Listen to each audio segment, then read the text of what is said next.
T'as pas vu des trucs bizarres dans la nouvelle bande-annonce de Avenger? Genre là, on voit juste une image de soldat chelou avec la caméra qui bouge un petit peu. Là, on voit juste un bord de mer un peu dégueu avec plein de bateaux. Enfin, pourquoi? Là, un fond vert encore une fois avec la caméra qui bouge un petit peu. Là, on voit une flèche qui se tire de nulle part. Là, bim, un petit travelling avant. Sur rien. Bon, lui, il disparaît vraiment. Il doit douiller un petit peu d'ailleurs. Là, on voit le bon Captain toucher le sol. On sait pas trop pourquoi. Il aime peut-être le terreau. Et là, on voit Ant-Man regarder rien. Enfin, je trouve ce trailer quand même un petit peu chelou. Mais non, c'était un prank. J'ai juste effacé certains éléments du dernier trailer Avenger pour te parler de la nouvelle technologie et fonctionnalité qu'a sorti Adobe pour son logiciel Adobe After Effects. Et cette fonctionnalité va te permettre du coup d'effacer des éléments ou des personnes dans une vidéo. Et comme tu l'as sûrement vu dans les exemples, il y a des trucs quand même qui piquent les yeux et qui ne marchent pas. Et ça, on va en parler. On va parler du logiciel, mais aussi expliquer les limites. Adobe a donc sorti cette nouvelle fonctionnalité qui s'appelle Content Aware Fill ou le contenu de prise en compte. Et si tu connais Photoshop, tu dois être un petit peu familier avec cette appellation parce que c'est déjà disponible en fait sur Photoshop.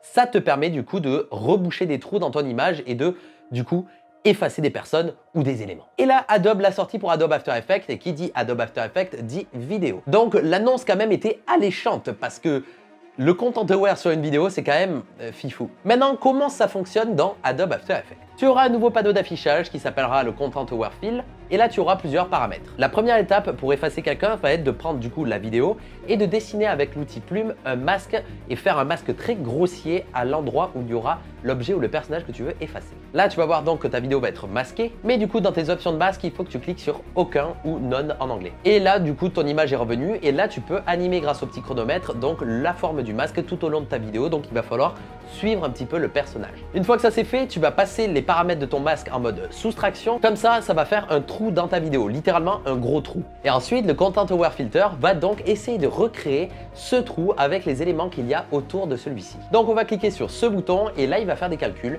et il va donc essayer de reconstruire la vidéo. Comme tu peux le voir dans les paramètres, il y aura plusieurs fonctionnalités comme le surface, l'object et le edge blend. Ça, il va falloir que tu l'indiques à Adobe After Effects avant de faire le calcul de reconstruction pour lui faciliter la tâche. Un objet, eh bien, ça va être par exemple une personne ou un poteau ou quelque chose qui a du volume dans l'espace. Surface, eh bien, ça va être littéralement une surface, comme si c'était sur un mur, un objet, un truc plat, voilà, qui n'a pas vraiment de mouvement. Donc, indique ça à Adobe After Effects, crois-moi, ça va beaucoup améliorer le résultat final. Maintenant, passons un petit peu aux limites. Comme tu l'as vu dans l'intro, il y a un plan où il y a normalement la statue de la liberté dans Avenger et j'ai essayé de l'effacer.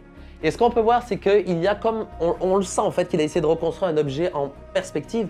Et là, on peut voir que comme la caméra elle tourne et elle fait un gros 360 et il y a beaucoup de parallaxe, eh bien le logiciel n'arrive pas à suivre. Donc je pense que les plus grosses limites de ce logiciel, ce sont les parallaxes d'environnement énormes. Mais il fait quand même un job plutôt cool parce que si tu fais de la 3D et que tu veux remplacer une géométrie par quelque chose de plus gros, eh bien ça fait le taf. T'as juste à effacer, ça sera peut-être un petit peu plus crade, mais par-dessus tu mets ton truc 3D et ça passe. Nickel. Et tu peux voir aussi un bug dans le plan où il y a Ant-Man, on voit vraiment que l'image est déchirée un petit peu comme si ça s'étirait et ça c'est le logiciel qui en chie encore une fois qui fait ah, qu'est-ce qui se passe, tu vois, donc il essaye de, tu vois, d'étirer le bordel. Vers la fin ça marche un petit peu mieux mais là donc c'est un peu plus tendu. Si tu veux un petit conseil en effets spéciaux, si tu veux faire par exemple disparaître ton personnage, essaye de faire tourner ton personnage, il fait son action et une fois qu'il a terminé son action, il bouge de la caméra pour que ensuite Adobe After Effects ait les informations de derrière. Donc ça c'est très important, comme ça lui il va avoir plus de facilité à recréer donc cet environnement derrière la personne. Si la personne reste toute droite pendant tout le champ, crois-moi les résultats seront peut-être bons mais moins bons. Donc pense à prendre un clean plate dans tous les cas. Un truc cool qu'il y a dans le Content Aware Filter, c'est que parfois donc le logiciel va galérer à reconstruire l'environnement, je te l'ai dit, mais il y aura ce petit bouton pour créer une référence dans Photoshop. Donc quand tu vas cliquer dessus, Photoshop va s'ouvrir automatiquement et là tu auras ton image. Et à partir de là, tu vas pouvoir toi reconstruire avec les outils de Photoshop beaucoup plus en détail l'image, l'arrière-plan pour avoir quelque chose donc de plus réaliste. Ensuite, tu fais un petit CTRL S, tu reviens sur After Effects et là, dans ta timeline, tu vas voir qu'il y aura une petite image. Et donc, c'est ton calque de référence. Ensuite, tu as juste à recliquer sur le bouton de reconstruction de trou du masque. Et lui, il va se baser du coup sur ta reconstruction que tu as fait sur Photoshop pour avoir quelque chose de beaucoup plus détaillé. Donc ça, c'est une fonctionnalité vraiment très cool. Donc, bravo Adobe d'y avoir pensé. J'ai d'ailleurs utilisé le Content Aware Filter sur un effet que j'ai posté sur mon Instagram. D'ailleurs, viens t'abonner, c'est atom_visual, je poste plein d'effets plutôt cool. Et dans cet effet, c'est moi qui tourne en voxel, en cube, et du coup, je me désintègre et on me voit plus dans le plan, c'est plutôt cool. Le cleaning marche bien. Et pour ce faire, du coup, j'ai fait 4 cleanings en tout. Le premier cleaning, c'était sur le sujet principal, c'était moi plus l'ombre au sol, l'ombre bien marquée. Mais une fois que j'avais fait ce cleaning, je me suis dit, ça ne marche pas. Comme tu peux le voir ici, il y a des éléments un peu chelous. Donc j'ai refait du cleaning sur les endroits qui marchaient pas, sur l'ombre qui venait de gauche, l'ombre qui venait de droite, pour avoir quelque chose de beaucoup plus détaillé et donc encore une fois beaucoup plus réaliste. Donc c'est ça qui est très cool avec le Content Aware Filter, tu peux faire une première couche, une deuxième couche et essayer d'en faire plusieurs pour que ça marche de mieux en mieux. Donc c'est quelque chose à exploiter vraiment, c'est un très bon outil, il a de très grosses limites mais je pense que si imaginons tu as un plan sur trépied, tu bouges un petit peu, légèrement, tu utilises ça, il fait le taf. Mais si tu commences à balancer ta caméra dans les airs comme ça et qu'elle traverse 100 mètres ou 200 mètres, le logiciel va en chier un petit peu pour reconstruire tout ça avec le parallaxe et tout ça, donc fais attention aussi. Fais gaffe, c'est pas l'outil magique suprême. Mais ça fait du bien un petit peu de voir Adobe présenter de nouveaux outils pour After Effects parce que on commençait à se chier dessus.